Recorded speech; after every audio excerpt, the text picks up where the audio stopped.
बिस्मिल्लाहिर्रहमानिर्रहीम। अस्सलाम वालेकुम। आज हरी मिर्चों का झटपट सा अचार बनाएंगे जो हम उसी वक्त भी खा सकते हैं और 2 दिन अगर हम इसको धूप लगा लेंगे तो और भी अच्छा होगा। ये तकरीबन आधा पाव हरी मिर्चें हैं, 3 नींबू हैं। ये मुझे ज़रूरत हुई तो मैं डालूँगी वरना नहीं।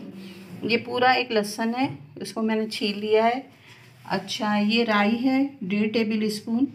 ये मेथी दाना है 1 टीस्पून। ये ज़ीरा है 1 टेबल स्पून और ये सौंफ है 2 टेबल स्पून। कश्मीरी मिर्च है 1 टेबल स्पून और हल्दी है 1 टीस्पून। कलौंजी ली है 1 टीस्पून और नमक लेंगे हम इसके अंदर हस्बे ज़ायका। तो ये जो हरी मिर्चें थी और लहसुन और नींबू, इनको मैंने एक दिन पहले धो के अच्छी तरह खुश्क कर लिया है। अब मैं इसको बीच में से कट लगा के इस बाउल में डाल दूँगी और सरसों का तेल भी गरम करेंगे। अभी सरसों का तेल जब गरम करेंगे तो आपको बता देंगे। फ़िलहाल अभी मैं इसको कट लगा के और इस बाउल में डालती हूँ। ये हरी मिर्चों को मैंने इस तरह 2 पीस में काट लिया है और लहसुन को भी ऐसे ही काट लिया है। और ये 2 नींबू मैंने बारीक बारीक छोटे काट लिए हैं, क्योंकि नींबू थोड़ा गलने में टाइम लगाते हैं, इसलिए मैंने बहुत छोटे काटे हैं। अब ये जो मसाला है हमारा, राई, मेथी दाना, ज़ीरा और सौंफ, इसको हम भूनेंगे चारों को साथ, ठीक है। और इसमें हम 2 टेबल स्पून, जब ये सारा मसाला मिक्स हो जाएगा तो वाइट सिरका डालेंगे। तो अभी मैं पहले मसाले को भून लेती हूँ। बिस्मिल्लाह।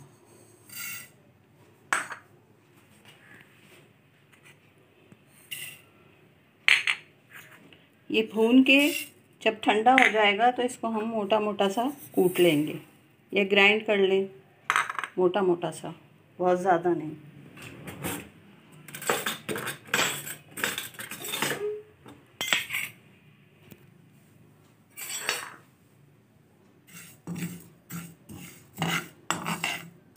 बस इस तरह से इसको भूना जाएगा और फिर इसको ग्राइंड करते हैं। तो मिलते हैं इसको ठंडा होने के बाद। ये मसाला भुन चुका है, बस इसको मोटा मोटा ग्राइंड करेंगे। और ये 1 कप सरसों का तेल गरम हो रहा है। जब ये अच्छी तरह गरम हो जाएगा तो चूल्हा बंद कर देंगे और इसको बिल्कुल ठंडा कर लेंगे। अब इस हरी मिर्च में हम नींबू और लहसुन डाल रहे हैं।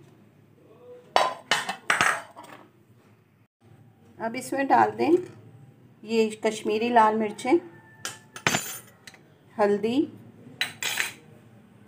और नमक। नमक आप अपने हिसाब से डालें। ये थोड़ी सी हींग डलेगी और कलौंजी। उसके बाद मसाले को कूट के वो डलेगा और हम इस जार में इसको बंद कर देंगे, रखेंगे, बंद नहीं करेंगे, इसमें रखेंगे।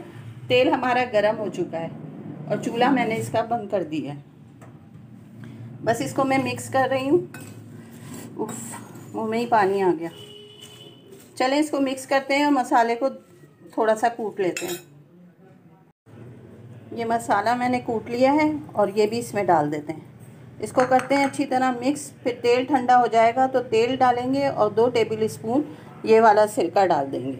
बस ये हमारा अचार तैयार हो जाएगा। फिर मैं इसको थोड़ी सी देर 2 घंटे धूप लगा दूंगी, आज भी और कल भी। फिर बस इंशाल्लाह ये तीसरे दिन से खाने के लिए तैयार है। तो अगर रेसिपी अच्छी लग रही है तो लाइक करें, शेयर करें, सब्सक्राइब करें। अल्लाह हाफिज़। ये तेल अब ठंडा हो गया है और ये सारे मसाले में मैंने जो मिक्स किए थे आपके सामने, अब ये सारा तेल हम इसमें डाल देंगे और इसमें डालेंगे 2 टेबल स्पून सिरका। ये तो इसको करेंगे अच्छी तरह से मिक्स और इसको जार में भर के 2 दिन इसको धूप लगा दें।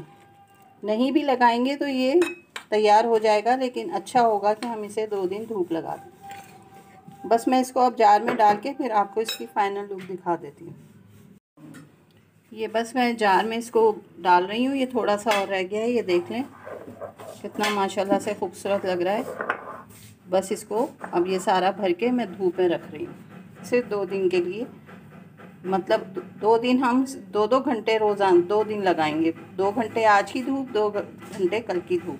बस ये इंशाल्लाह जल्दी से तैयार हो जाएगा। दाल चावल के साथ या पराठे के साथ आप ज़रूर इसको खाएं और बहुत मज़े का ये अचार है। इंशाल्लाह आपको ये रेसिपी पसंद आएगी।